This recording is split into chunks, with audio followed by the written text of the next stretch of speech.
by'ukuri korali buriya ni abavugabutumwa nyine bakora umurimo kabiri.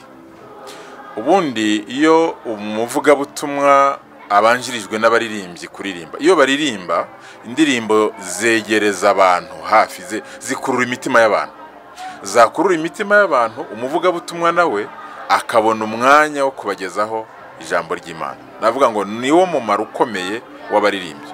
Mu ndirimbo zabo harimo ivugabutumwa, ariko harimo no gukurura imitima y'abantu, ku buryo ubona iyo abaririmbyi batangiye kuririmba n'uwari usinziriye arakanguka, n'uwari ucitse intege atangira kubona ko atangiye gusubizwamo imbaraga. Buriya rero baradushyigikira cyane mu ivugabutumwa ryacu. Icyo nasaba abakristo ubundi cyane nabasaba gushyigikira ivugabutumwa rya korali, ndetse nkaba nanabasaba kuba hafi cyane abaririmbyi mu gihe bashaka kwiyubaka, kubera ko ivugabutumwa ryabo kugira ngo barikore bisaba imbaraga. Hari ukugura instrument zabo bisaba imbaraga. Nasaba rero abakristo kubashyigikira, kubera ko abaririmbyi ubundi umurimo bakora si umurimo bikorera, n'umurimo bakorera abakristo, bagashyigikirwa.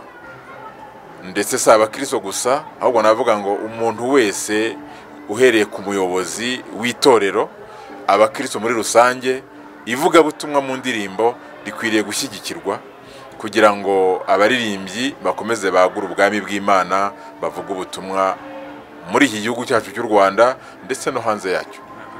Twebwe turashima Imana aho itugejeje.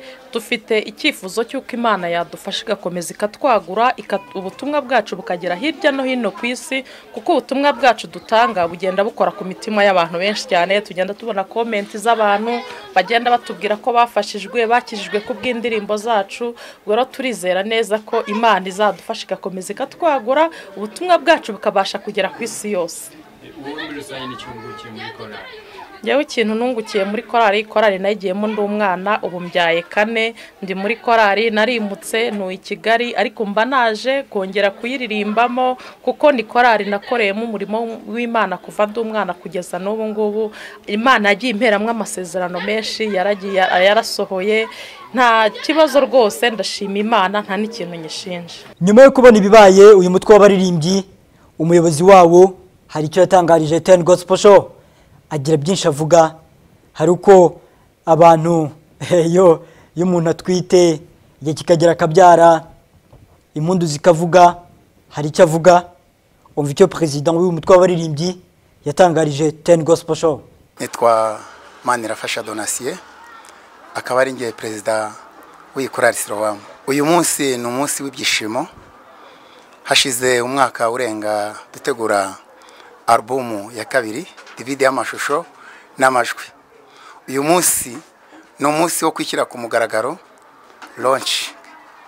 Tukaba rero tunejejwe n'uburyo ki namwe abanyamakuru mwitabiriye iki gikorwa cyacu, ndetse n'abanyarwanda muri rusange baturutse hirya no hino. Ibanga riri mu bihangano byacu ni umwuka w'Imana dushingiraho, tiyorwa n'umwuka w'Imana, tugahishurirwa igikenewe kandi cy'ingenzi cyihutirwa cyagirira abanyarwanda muri rusange akamaro, bakubakika mu bugingo ndetse no mu buryo bw'umubiri. Icyo nabasangiza cyangwa se nababwira nuko bakwiye kubaka kuri Yesu, nkuko albumu yacu yitwa Yesu ni Rubasha. Yesu ashoboye byose mu buzima bwa buri munsi, mu mibereho ya buri munsi. Yesu niwe utubashisha kubaho, gukora, ubuzima bwose arabugenga. Icyo rero nabifuriza kandi nabasangiza ni ukubaka kuri Yesu, bakizera Yesu nk'umukiza wabo kandi nka Kristo umunyembaraga.